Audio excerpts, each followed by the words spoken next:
আল্লাহ তাআলা যে বান্দাকে ভালোবাসেন বান্দা বুঝবে কেমনে? আজকে আমরা এমন 4টি আলামত নিয়ে কথা বলবো, এমন 4টি সাইন, নিদর্শন নিয়ে কথা বলবো, যে নিদর্শন আপনি আপনার মাঝে পেলে বুঝবেন যে আল্লাহ তাআলা আপনাকে ভালোবাসেন। সকলেই পড়েন সুবহানাল্লাহ।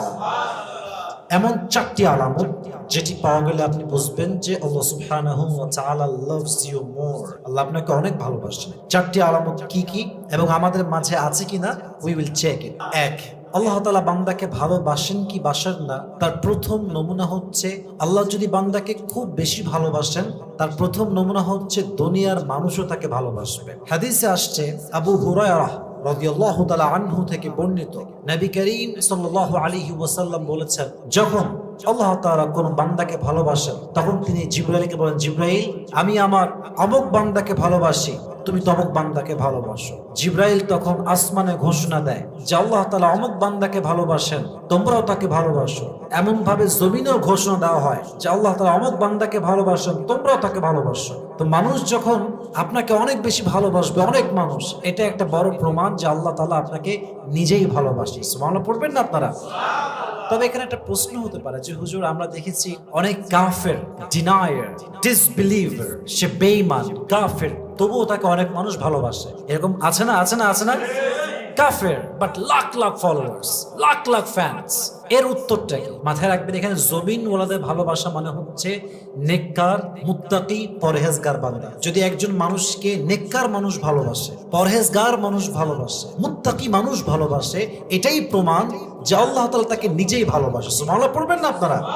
তাহলে আল্লাহ তাআলা বান্দাকে ভালোবাসেন কিনা এটার সবচেয়ে বড় ব্যাপারটা হচ্ছে নেককার মুত্তাকি বান্দা আপনাকে ভালোবাসে কিনা, তারা আপনাকে কতটুকু অ্যাপ্রিসিয়েট করে, তারা আপনাকে কতটুকু ভালোবাসে, এটা একটা বড় প্রমাণ। তবে হ্যাঁ, ভালোবাসার জন্য হাজার মানুষের প্রয়োজন হয়, যে আমাকে লাখ লাখ মানুষ ভালোবাসতে হবে। জীবনে ভালোবাসার জন্য জাস্ট একটা মানুষই অনেক সময় এনাফ হয়ে যায়, যথেষ্ট হয়ে যায়, যাকে দেখলে, যার সাথে চললে, কথা বললে মনে হবে ইয়েস দিস ইজ কল্ড সুকুন, এটাই শান্তি। এবং এটা যদি আপনার বউ হয়, মুত্তাকি হয়, নেককার হয়, পরহেজগার হয়, একটা বউ কোটি মানুষের সমান হবে, ঠিক কিনা বলেন? তাহলে আল্লাহ তাআলা যখন বান্দাকে ভালোবাসেন, মানুষও তাকে ভালোবাসে, মন থেকে ভালোবাসে। হ্যাঁ, একটা বিষয় বলতে চাই, জাস্ট ফর ক্লিয়ারেন্স, এটা আমি আমার ক্ষেত্রে বোঝাচ্ছি, আপনার ক্ষেত্রে বোঝাচ্ছি, আপনি পারফেক্ট পারসন হতে পারেন, আপনি বেটার পারসন হতে পারেন, পৃথিবীর শ্রেষ্ঠ মানুষ আপনি হতে পারেন, but one thing remember, you can't be favored by everyone.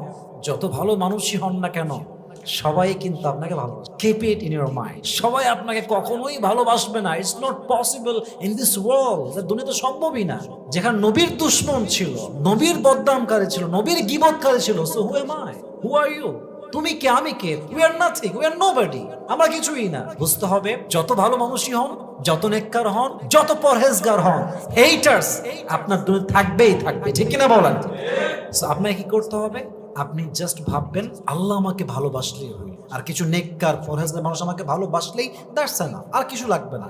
সবার কাছে ভালো হতে হবে, সবাই আমাকে ভালোবাসতে হবে, নো প্লিজ, এটা নিয়ে ট্রাই করেন না। সবাই আপনাকে আজীবনও ভালোবাসবে না। অতএব যাকে আল্লাহ তাআলা ভালোবাসে, একটা বড় প্রমাণ হচ্ছে তাকে নেককার, পরহেজগার, আলেম, ওলামা, ভালো ভালো ব্যক্তি তাকে ভালোবাসবে। আল্লাহ আমাদের সবাইকে এই ব্যাপারে একটি বড় অর্জন করার তৌফিক দান করুন। সকলে পড়ুন আমিন। 2 নাম্বার, আল্লাহ তাআলা যখন বান্দাকে বেশি ভালোবাসেন, তার সেকেন্ড সাইন হচ্ছে, যাকে আল্লাহ তাআলা ভালোবাসে বেশি, তাকে আল্লাহ কষ্ট দেয় বেশি, বিপদ দেয় বেশি, পেইন দেয় বেশি, চাপ দেয় বেশি। এখন প্রশ্ন হচ্ছে, হুজুর আমরা যখন কাউকে ভালোবাসি, আমরা তাকে আদর দেই, যত্ন দেই, লাভ করি, কেয়ার করি, ভালো জায়গায় রাখি, যত্নে রাখি, কষ্ট দেই না, কিন্তু আল্লাহ কেন কষ্ট দেয়? আল্লাহ কেন পেইন দেয়? আল্লাহ কেন বালা দেয়? কেন বিপদ দেয়? কেন কষ্ট দেয়? কেন দুঃখ দেয়? The question is really authentic. Okay, প্রশ্ন ঠিক আছে, বাট উত্তর খুবই সোজা সাপটা। আল্লাহ যাকে কষ্ট দেয় বেশি, এটাই আল্লাহ তাআলার প্রমাণ যে আল্লাহ তাকে পরকালের জীবনে অনেক বড় পুরস্কার, অনেক বড় জান্নাত দেবে, অনেক বড় রিওয়ার্ড দেবে। তাই আল্লাহ তাআলা পরীক্ষা করছে, এবং যত দূর আপনি পাস করবেন, যতটুকু পাস করবেন, আল্লাহ আপনাকে তার চাইতে বড় পুরস্কার দান করবে। সুবহানাল্লাহ পড়বেন না আপনারা? তো আল্লাহ আপনাকে ভালোবাসে কিনা এটার বড় একটা প্রমাণ হচ্ছে আপনার জীবনে দুঃখ কষ্ট কতটুকু। যত দুঃখ তত আল্লাহ তাআলা ভালোবাসে, যত বিপদ তত আল্লাহ ভালোবাসে। যত আল্লাহ বিপদ দিচ্ছে এর মানে এটা যে আল্লাহ আপনাকে বিশাল বড় পুরস্কার দেবে। সুবহানাল্লাহ পড়েন সবাই। এবং আরেকটা এখানে ছোট্ট একটা কথা অ্যাড করছি হাদিস থেকে। এখানে আরেকটা বিষয় অ্যাড করতে হবে যে দুঃখে কষ্টে আপনি খুশি আছেন কিনা, আপনি ওকে আছেন কিনা। দুঃখ আসছে, আল্লাহ তুমি কি আর মানুষ পাও না, দুনিয়া থেকে আমি একাই, সব দুঃখ আমার উপরে। No, you can not say like that. You have to say Allah তুমি আমারে দিয়েছো কষ্ট দুঃখ বিপদ আপদ, তুমি যদি দিয়ে খুশি হও আমি নিয়েও খুশি।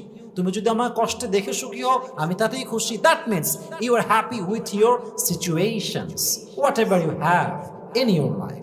যা ঘটছে আলহামদুলিল্লাহ। যদি এটা হয় তাহলে বুঝবেন যে আল্লাহ তাআলা আপনাকে সবচাইতে বেশি ভালোবাসে। সুবহানাল্লাহ পড়েন সবাই।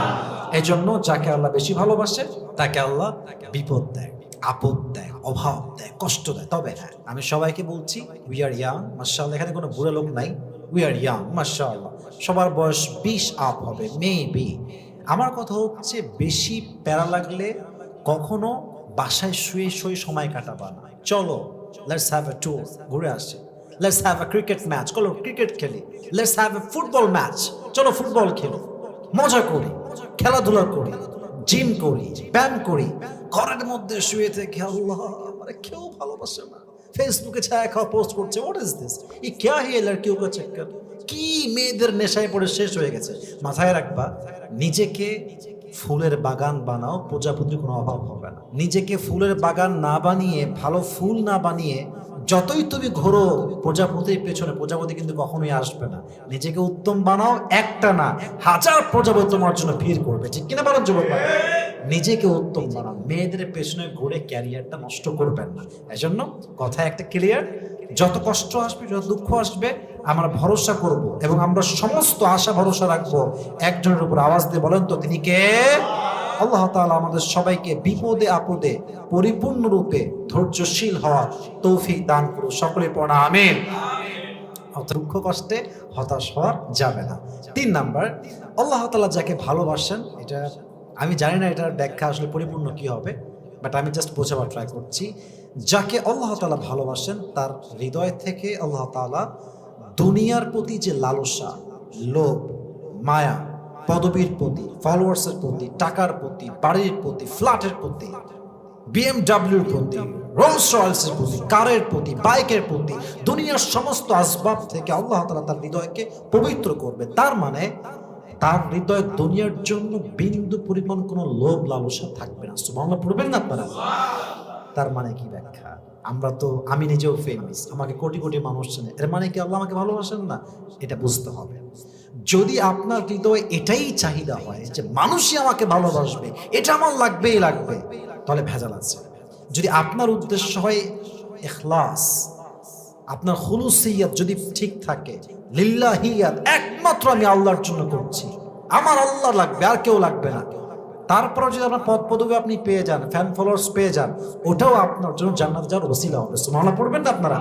তবে লোভ রাখা যাবে না, এটাই লাগবে, 10 মিলিয়ন ফলোয়ার্স লাগবে, এটা ছাড়া জীবন সফল হবে না। নো, পদবীর মর্যাদা থাকবে না। তবে হ্যাঁ, আল্লাহ যাকে ভালোবাসে তাকে আল্লাহ তাআলা দুনিয়ার অনেক নিয়ামত থেকে দূরে রাখে। কেন রাখে? কারণ এটার বিনিময়ে আল্লাহ তাআলা তাকে দুনিয়ার থেকে আখিরাতে যাওয়ার পরে 1000 গুণ বেশি উত্তম উত্তম জিনিস দান করবে। সুবহানাল্লাহ পড়েন সবাই। আল্লাহ তাআলা আমাদের সবাইকে বিপদে আপদে পরিপূর্ণরূপে ধৈর্যশীল হওয়ার তৌফিক দান করুন। সকলে পড়া আমিন।